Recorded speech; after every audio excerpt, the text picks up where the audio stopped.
Hey guys, welcome back. I know it's been a really long time, but we're gonna get a little bit of tidying up done on the K10 LS swap here. Uh, no excuse other than life, you know. Started a new job. I am now a truck driver, so it takes a lot of my time, and I haven't gotten to mess with this thing in a while. So I'm going to give you a quick update as to what's been done off camera. I've tinkered with it just a little bit, but anyhow, um, I've got to get this thing ready because we're going to be sending it off to uh, get the body work and the paint done. And he's going to put it all back together for me, get all the body gaps and everything like that all lined up. But anyhow, I'll spin you around here and show you what all we've gotten done and what we're about to do. All right, as you can see here, I've got the doors and the bed set back on it.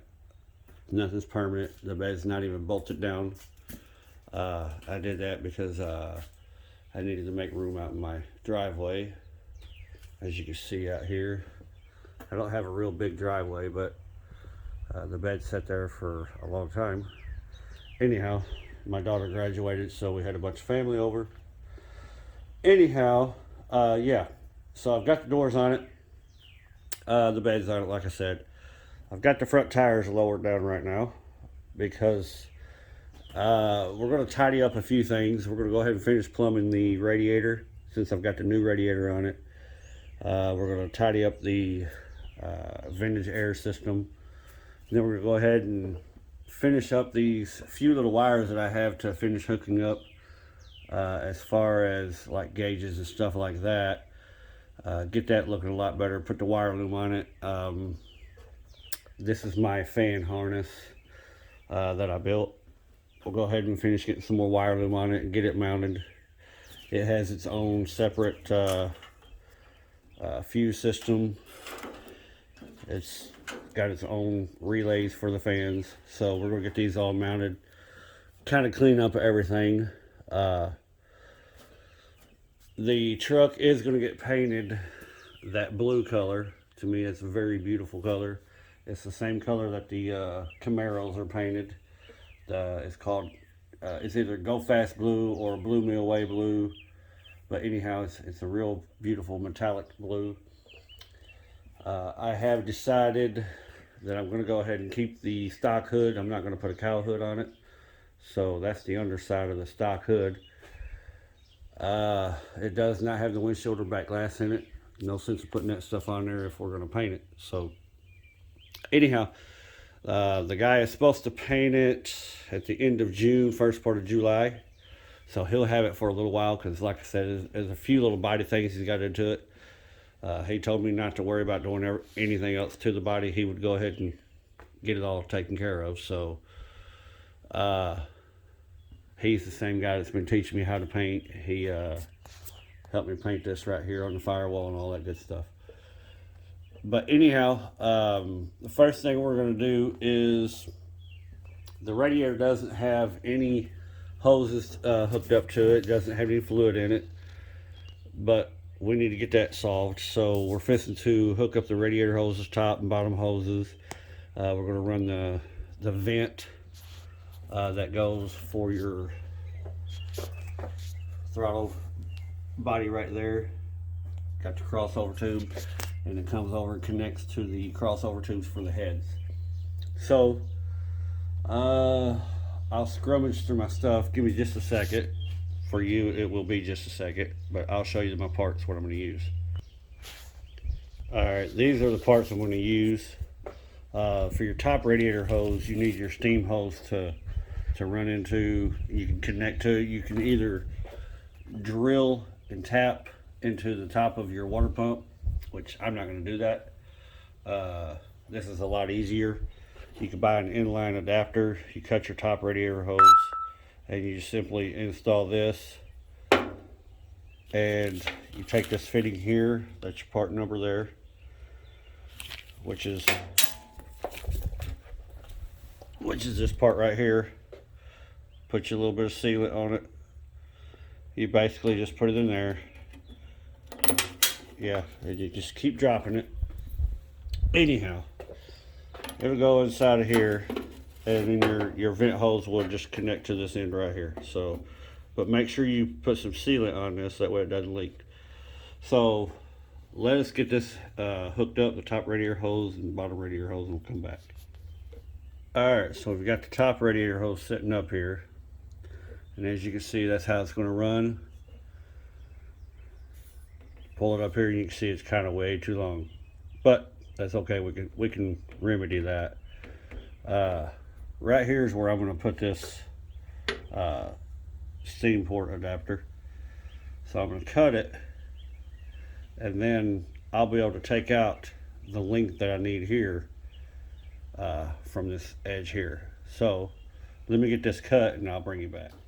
Alright guys, that's pretty much how we got it done. As you can see, got it connected there at the water pump at the top, comes over, comes to my vent hose adapter.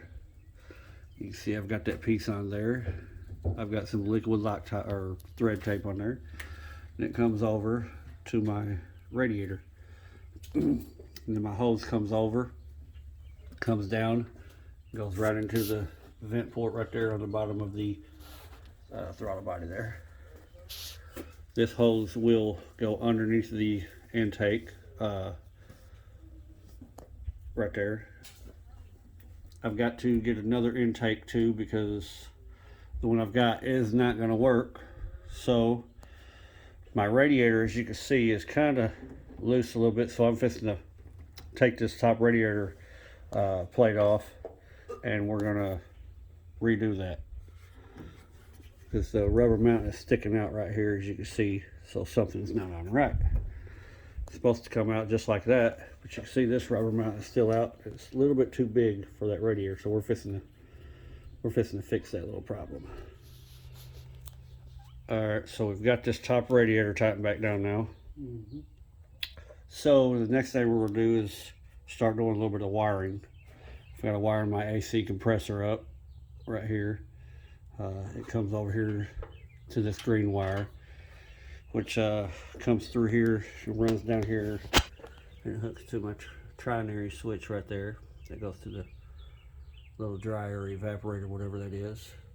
I installed one of these plugs on the wiring, that way if I ever want to unplug this and change this switch out, I don't have to cut wires all over the place, you know.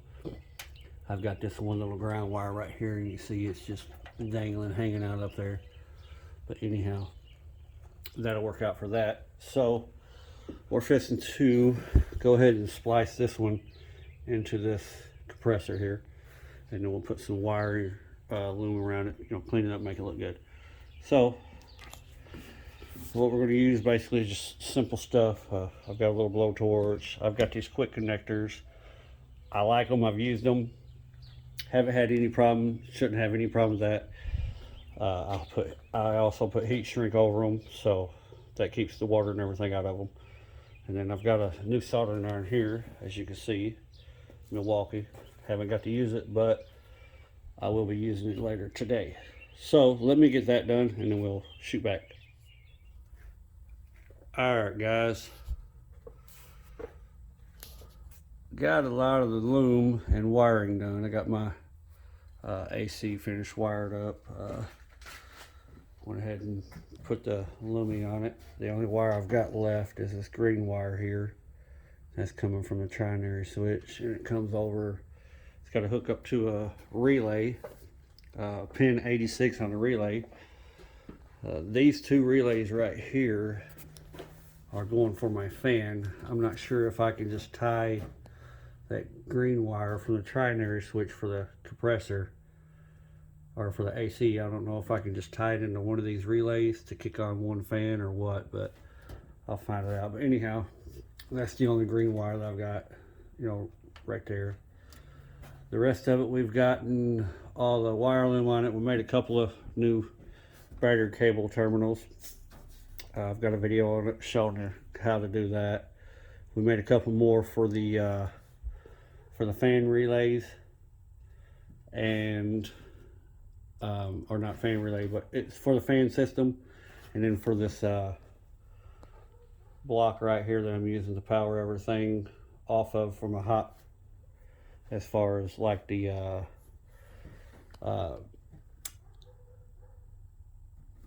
little stuff that I need, like radio, or I'm sorry, not radio, but the constant power side of things. It comes off of that fuse bus right there. And then I got the main wire coming. We made a new terminal in for that. We also put some lube on the battery cable ends and the alternator wire, just kind of cleaning things up. I'm probably gonna go ahead and loom the brake lines also. Like I said, it just cleans it up. I know I've still got a lot of wires here, looks like, but these are just bunched up. These all go to my dash cluster when I get that installed. That'll all be loomed up. I'll make a separate pigtail for it. That way, if I ever decide to unplug my gauge cluster, it'll be easy to just unplug instead of cutting wires. I'm going to go with the Dakota Digital gauge cluster. I'm hoping to go with the one that looks factory for this truck, but for right now, you can see it's a little empty. I'm sorry about that. The seats, they are out of a Suburban, and I just took them and had them recovered. They're a little dirty now, but we got all the new carpet in there. It's got to be vacuumed and everything, but the radio and everything is wired up. You can see I've got it out right now. We've got everything setting in here.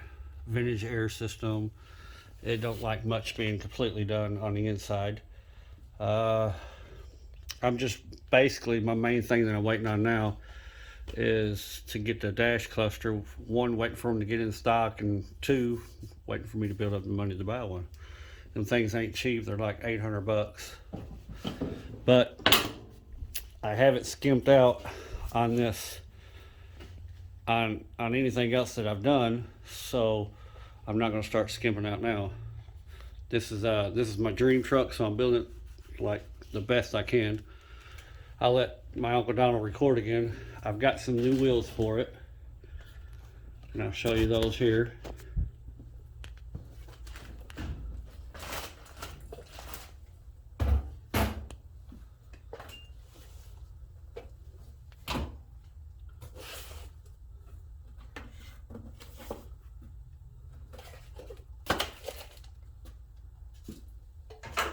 Totally unprepared, guys.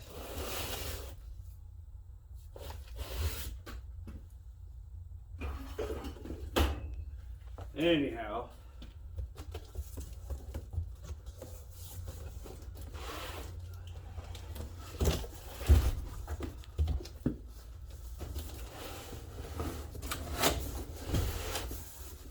I went with Pro Comp wheels because let's face it, they look good on these trucks, in my opinion.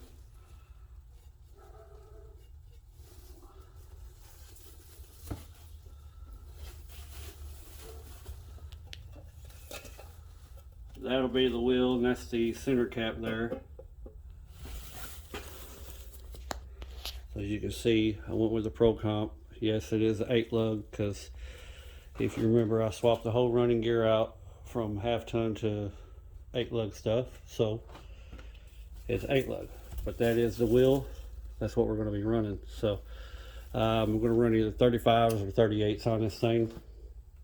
I've got the tires flat right now to help me reach over it, but either how, after I get the tires put on it, it will not fit in this shop because it's already rubbing the top of my door here.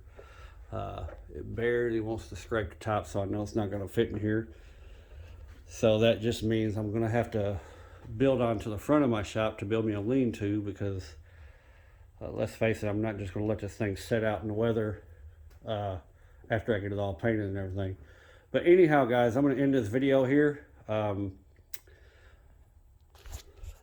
sorry it's been such a long wait for this video here, but life does happen, and you know, started a whole new career, like I said, truck driving, and it does take my time. So I'll try not to wait as long again to make a new video, but you tell them about the lid on it? yeah, the 6-inch. Yeah, I've done a video on it. I'm actually getting ready to head out tomorrow to go back to Georgia. So, but anyhow, I won't wait as long to make another video on this. I've got the gumption back up to go ahead and work on it some more. So Uncle Donald, he's gonna be helping me since he's retired now. So, but we've got an engine cover and everything that goes over the top of this. It's sitting right up on top of the shelf over there. I'm undecisive if I want to paint it. I think I'm just going to leave it black because, I mean, a lot of this stuff is black. But anyhow, I'm not going to put the 2-inch cow hood on here. I'm going to go ahead and go with a factory hood like I said earlier, because I don't know, I think a cow hood looks good on a lower truck, and I'm just not a fan of the cow hood on the lifted trucks. Also, I will be taking off those covers here. We're going to go black with those. I'm going to order new plug wire covers, the boots. We'll go black with those. If you remember, I was originally going to do this truck in a red color, so that's changed, as you can see. So that'll go black along with all the other stuff on the motor. But until next time, guys, thank you for keeping track of me, not unsubscribing to my channel. Like I said, I'll try not to make you wait as long to make a new video on it. God bless you. Have a good one.